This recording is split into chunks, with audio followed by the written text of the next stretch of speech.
Dear students, good morning to all of you, and let us start today.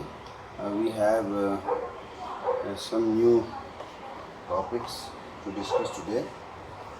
मैंने आपको पिछली class में जो बताया था वो ये था कि अगर चुंबक नेचर में हम ढूंढे तो किस रूप में मिलता है, और साथ ही मैंने चुंबकीय बल रेखाओं के बारे में भी आपको बताया था। चुंबकीय बल रेखाओं के बारे में जब मैंने आपको बताया था तो उसमें हमने चुंबकीय बल रेखाओं के गुण पढ़े थे, चुंबकीय बल रेखाएँ क्यों खींची जाती हैं, और चुंबकीय बल रेखाओं की विद्युत बल रेखाओं से भी तुलना की थी। कुछ समानताएं भी थी तो कुछ भिन्नताएं भी थी, तो इनको भी आप अपने दिमाग में स्टोर करके रखिए। जैसे भिन्नताएं क्या थी कि विद्युत बल रेखाएं और जो है बंद लूप नहीं बनाती हैं, यानी कि धन आवेश से शुरू होती हैं और ऋण आवेश पर ख़त्म हो जाती हैं, यानी कि यहाँ से वापस ऐसे नहीं आती, ये वाला नहीं होगा।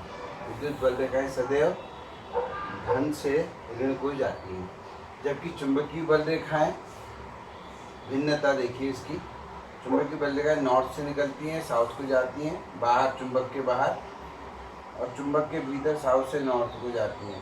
तो इस प्रकार से बंद लूप बना देती हैं। ऐसे भी हम इनको दिखाते हैं, ये जो है क्लोज लूप फॉर्म करती है। बाकी ये इसमें एक भिन्नता है।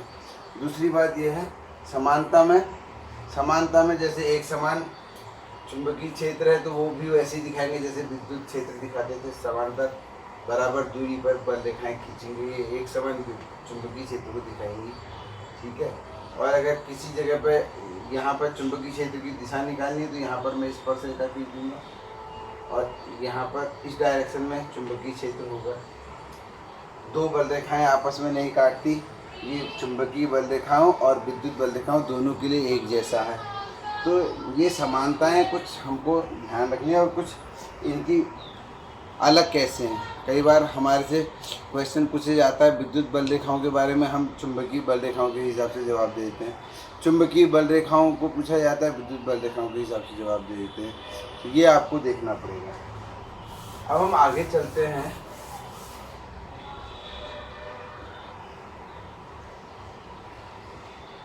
चुंबक के बारे में, हर चुंबक का एक, जैसे अब बार चुंबक के, दंड चुंबक के, वैसे ये कोर्स में नहीं है, लेकिन क्योंकि कुछ चीज़ें इससे आपको समझ में आएंगी, पुरानी चीज़ें और कुछ नई चीज़ों की भी नींव इसमें मिलेगी।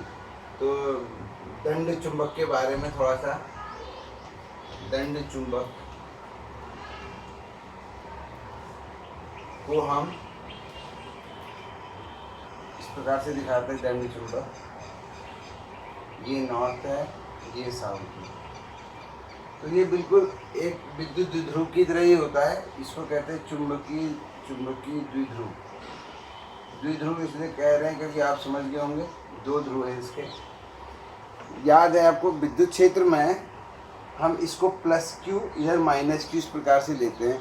तो वहाँ क्यू होता था, यहाँ पर जो है हर ध्रुव की, ये जो ध्रुव है इसकी ध्रुव क्षमता होती है, इसको हम कहते हैं पोल स्ट्रेंथ, ध्रुव क्षमता।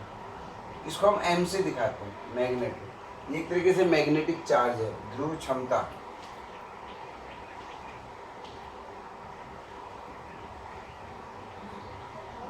इसी प्रकार से साउथ की भी ध्रुव क्षमता एम ही होगी, पर अंतर है ये कि नॉर्थ ध्रुव है, ये साउथ ध्रुव है, यानी कि जैसे प्लस क्यू और माइनस क्यू है तो दोनों क्यू ही, लेकिन ये नॉर्थ है, ये साउथ है, ये उत्तरी ध्रुव है, ये दक्षिणी ध्रुव क्षमता।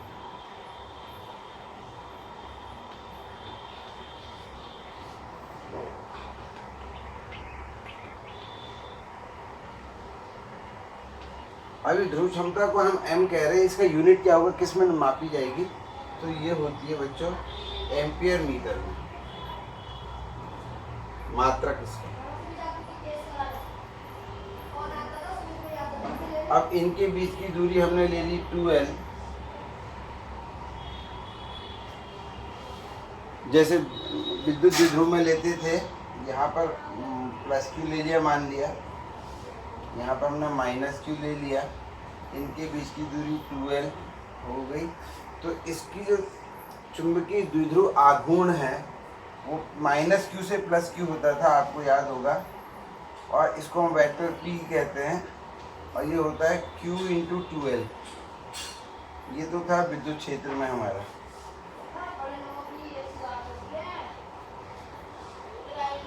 चुंबकीय द्विध्रुव, चुंबक का द्विध्रुव आघूर्ण,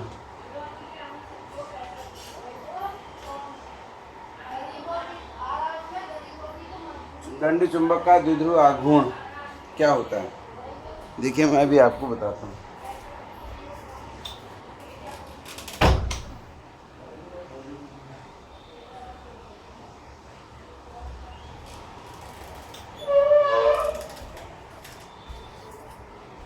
तो द्विध्रुव आघूर्ण बच्चों, इसको हम कैपिटल M से दिखाते हैं। जैसा मैं लिखा रहा हूँ बिल्कुल इसी प्रकार के नोट्स आप बना लीजिएगा। ये विद्युत द्विध्रुव भी ऐसे ही दिखा लीजिएगा, कभी आपको ध्यान रहेगा। तो इसका जो है बच्चों M इंटू 12 हो जाएगा, जहाँ पे 12 जो है चुंबकीय द्विध्रुव की लंबाई है। यहाँ पे ध्यान रखना है कि जो नॉर्थ पोल और साउथ पोल होते हैं ये किनारे पे नहीं होते। अगर आप स्केल से इसकी लंबाई नापेंगे, चुंबक की दंड चुंबक आपने लेबोरेटरी में देखा होगा, छोटे छोटे चुंबक दिखाते हैं टीचर्स, 9th-10th में भी दिखाया हो सकता है। तो इस चुंबक को स्केल से नापेंगे तो वो लंबाई द्विध्रुव की लंबाई नहीं मानी जाती है, क्योंकि द्विध्रुव के जो ध्रुव होते हैं वो किनारे से थोड़ा सा अंदर की ओर शिफ्ट रहते हैं, यानी कि लगभग ये यहाँ पर कहीं पर होंगे। तो इनके बीच की दूरी हमें 12 पता होनी चाहिए। चलिए, तो अगर ये पता है ये दूरी, तो द्विध्रुव आघूर्ण ये है। M की मात्रक मैंने बताया एम्पियर मीटर, एम्पियर मीटर और 1 मीटर ये आ गया, तो इसका मात्रक हो जाता है एम्पियर मीटर स्क्वायर। और इसकी जो दिशा होती है 12 की, साउथ से नॉर्थ, क्योंकि साउथ यहाँ नेगेटिव की तरफ व्यवहार करता है। माइनस M समझो एक तरीके से, इसको लिखना नहीं है बट मानना है, ये माइनस M है, ये प्लस M है, डायरेक्शन इसकी इधर को होगी। इसका मानना है अगर कहीं पर चुंबकीय द्विध्रुव रखा है तो उसका जो द्विध्रुव आघूर्ण सदिश होता है वो उसकी एक पहचान है। और इस चुंबकीय द्विध्रुव आघूर्ण M से पता क्या लगता है, हमें ये पता लगता है कि ये जो द्विध्रुव है चुंबक का, ये बाहर जो है ये कितना स्ट्रॉन्ग है, how much strong is the magnet, इसकी हेल्प से हमें ये पता लगता है। और इसकी डायरेक्शन साउथ से नॉर्थ होती है। तो मुझे लगता है कि ये आपकी समझ में आया होगा कि किस प्रकार से चुंबकीय द्विध्रुव जो है वो होता है और उसका चुंबकीय आघूर्ण क्या होता है।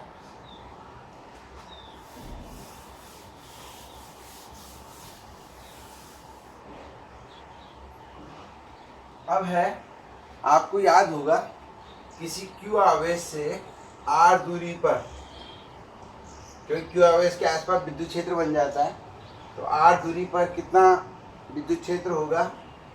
अगर ये विद्युत क्षेत्र E है तो इसको हम, याद होगा आपको, 1/4πε0 Q/r², इस सूत्र से दिखाते हैं। और इसकी डायरेक्शन भी होती है, क्योंकि ये भी सदिश राशि है, और इसकी डायरेक्शन जो है वो r कैप की तरफ होती है, यानी कि इधर को। अगर मैं इस वेक्टर को वेक्टर r मान लूँ तो इसी की ओर को है इसकी दिशा। ये था विद्युत क्षेत्र का। अब थोड़ा सा इसमें हम अपने चुंबकीय क्षेत्र के बारे में बात करते हैं। तो टॉपिक का नाम है चुंबकीय ध्रुव के समीप चुंबकीय क्षेत्र की तीव्रता।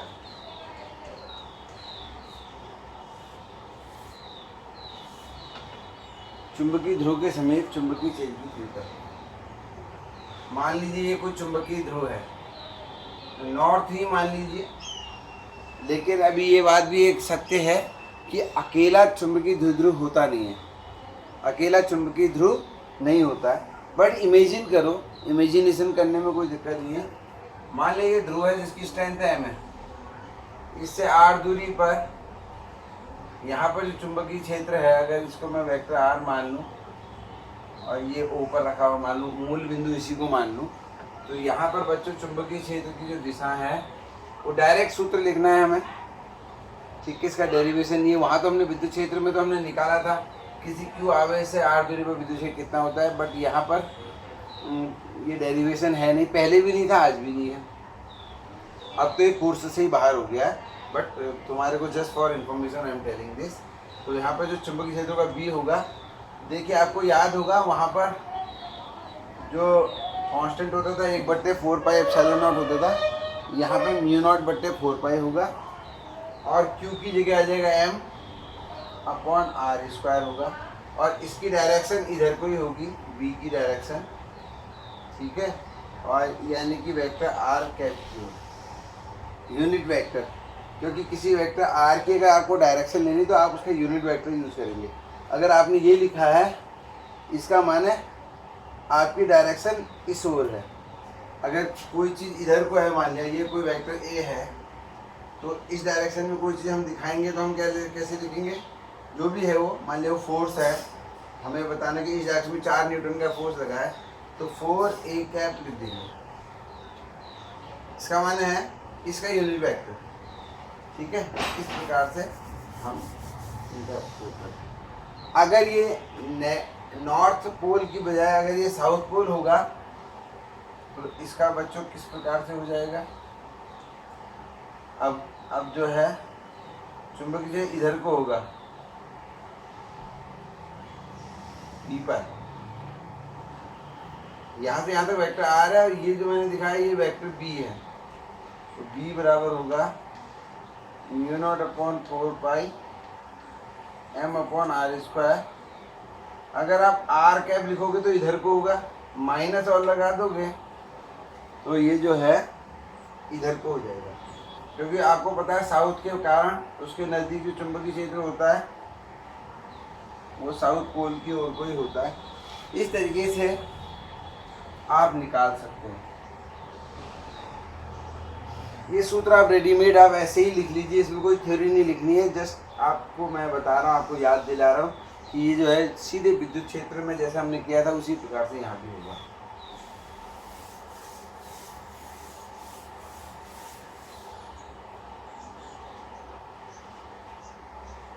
अब आ जाते हैं चुंबकीय द्विध्रुव की अक्ष पर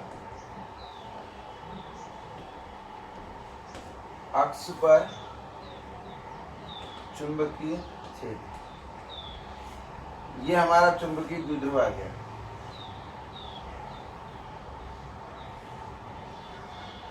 ये नॉर्थ है, ये साउथ है, इसकी स्ट्रेंथ भी m है, इसकी स्ट्रेंथ भी m है, इनके बीच की दूरी 12 है, ये इसका सेंटर है और ये इसकी अक्ष हो गई। दिस इज द अक्ष, डॉटेड लाइन से जो दिखाई ये अक्ष है और इसका जो सेंटर है बच्चों दिस इज O।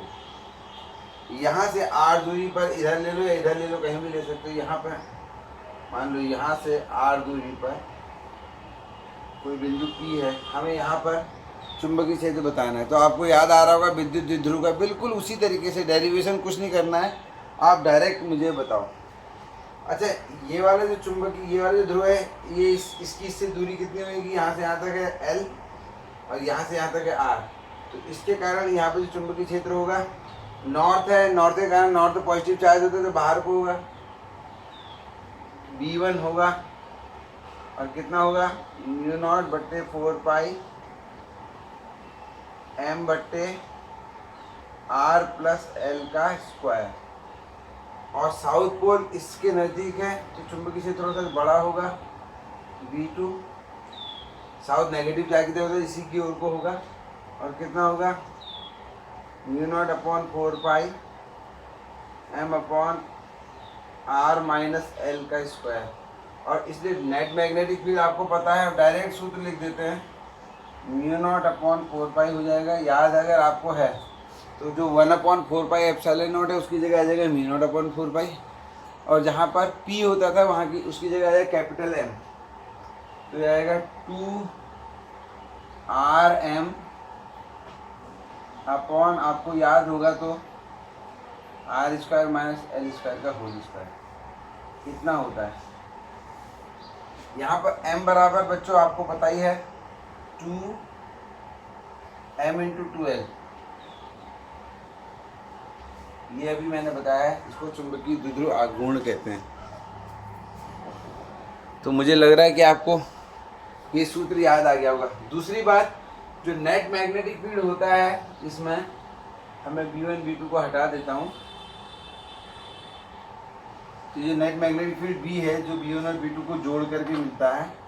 हालांकि घट जाते हैं क्योंकि ये अपोजिट होते हैं, तो हम जोड़ते तो हैं बट ये घट जाते हैं। तो यहाँ पर जो चुंबकीय क्षेत्र होगा बच्चों वो होता है M की ओर को, M की डायरेक्शन एस साउथ से नॉर्थ होती है, तो इधर को होगा चुंबकीय क्षेत्र B, और ये जो B है इसका सूत्र ये है।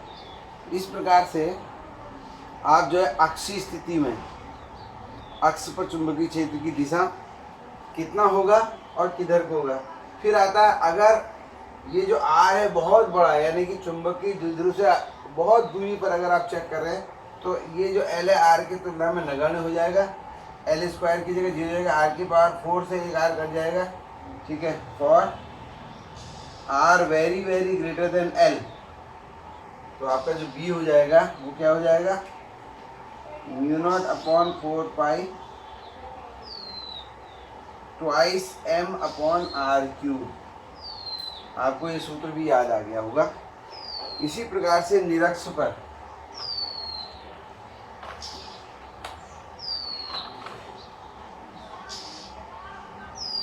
मैं इसको मिटा दे रहा हूँ, अक्ष की जगह निरक्ष पर। ये कोई टफ चीज़ नहीं है, आप लोग ऑलरेडी इसको जानते हैं।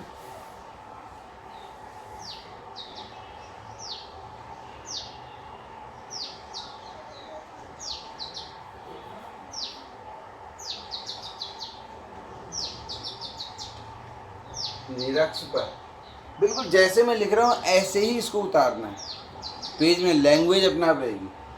तो यहाँ से R दूरी पर मान लीजिए ये निरक्ष है,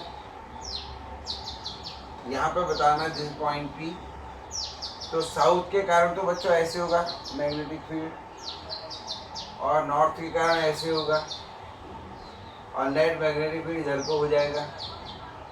अगर मैं पैरेलल, क्योंकि वेक्टर है पैरेललोग्राम, तो इतना नेट मैग्नेटिक फील्ड हो जाएगा।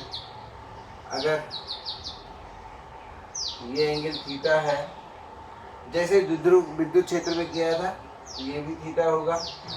तो ये मान लिया B1 साउथ वाला B1 है और ये B2 है, तो B1 का इधर को घटक देखिए, B1 का इधर को घटक होगा B1 cos थीटा, और इधर को होगा B1 sin थीटा। और इसी प्रकार से B2 का इधर को घटक होगा B2 cos थीटा, तो ये एंगल भी थीटा, और ये होगा B2 sin थीटा। यहाँ पर B1 और B2 एकदम बराबर होते हैं, क्यों? क्योंकि ये है L, ये है R, तो ये डिस्टेंस आपकी हो जाती है √R² माइनस L²।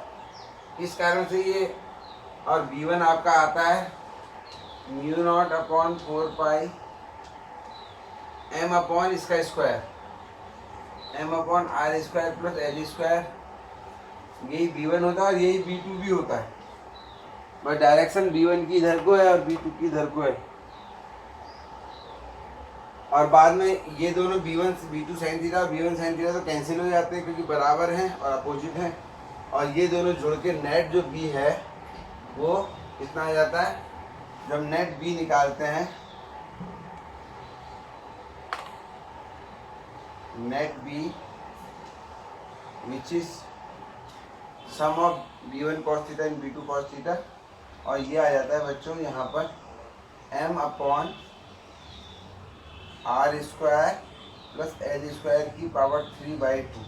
अगर आपको याद है। और डायरेक्शन इसकी एस के विपरीत होती है। देखो एस और एम की, एम जो है साउथ से नॉर्थ होता है और ये इधर को है। बिल्कुल ऐसा ही विद्युत क्षेत्र में होता है। अगर आप ये डेरिवेशन देख रहे हैं तो आपको हो सकता है वो पुराना वाला रिवाइज हो रहा हो, ठीक है। और B1 sine theta B2 sine theta दोनों बराबर होते हैं। इसकी जगह हम इसको 2B1 कॉस थीटा कह देते हैं और फिर कॉस थीटा की वैल्यू रख देते हैं। तो इस प्रकार से डेरिवेशन जो है हमारा कंप्लीट हो जाता है। तो अभी ध्यान रखने की बात है कि this is totally out of course, लेकिन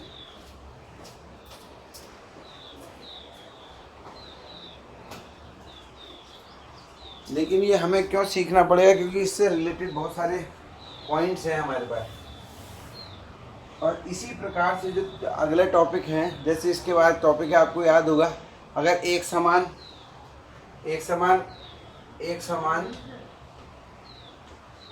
इसको टॉपिक ऐसे लिखते जाएंगे, नोट्स इन सबके बनाने हैं। एक समान चुंबकीय क्षेत्र में द्विध्रुव, कौन सा द्विध्रुव, चुंबक की बात हो रही है यहाँ पर केवल। दिस इज एक समान चुंबकीय क्षेत्र। इसमें इस प्रकार से हमने द्विध्रुव रख दिया, ये साउथ है मान लिया, ये नॉर्थ है, और चुंबकीय द्विध्रुव इसकी पोल स्ट्रेंथ भी है, सॉरी इधर साउथ रखते हैं और इधर नॉर्थ रखा हमने। तो M इसकी स्ट्रेंथ है, M और B याद है। अगर Q आवे तो Q ही फोर्स लगता है, तो यहाँ पर MB फोर्स लगेगा इधर को और इस पर MB फोर्स लगेगा इधर को। इन दोनों का नेट फोर्स तो जीरो हो जाएगा, लेकिन इन दोनों का टॉर्क लग जाएगा। और इस टॉर्क के हम कैसे निकालते थे, इन दोनों के बीच की लंबवत दूरी, अगर ये दूरी पता लग जाए हमें, ये वाली, और अगर ये चुंबकीय क्षेत्र से थीटा एंगल बना रहा है, तो ये जो दूरी है 2L साइन थीटा होती है। तो टॉर्क जो है इसमें सीधे क्या आता था, MB फोर्स इंटू इनके बीच की लंबवत दूरी 2L साइन थीटा। और आपको याद होगा M इंटू 2L मिलके हो जाए कैपिटल M, तो MB साइन थीटा।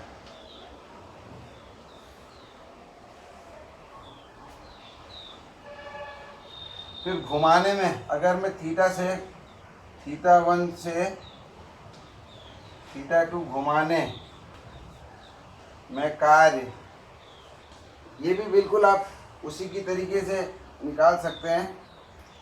W बराबर होता है MB, आपको याद होगा cos theta 1 minus cos theta 2। और अगर कोई द्विध्रुव